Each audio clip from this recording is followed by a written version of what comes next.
on the lowest floor of the building.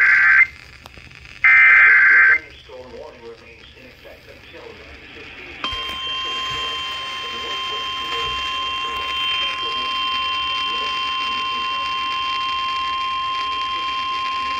The National Weather Service in Lake Charles has issued a severe thunderstorm warning for northwestern Rapides Parish in central Louisiana, northeastern Vernon Parish in west central Louisiana, until 9:30 p.m. Central Daylight Time.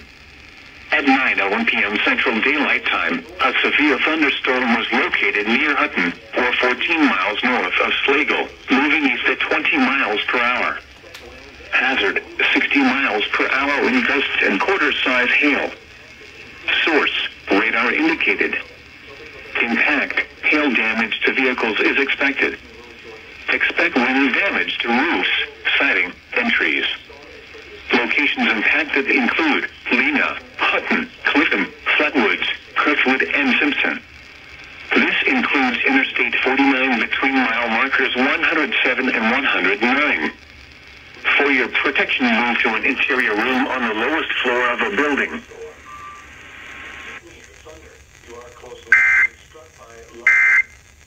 You need to safe shelter now.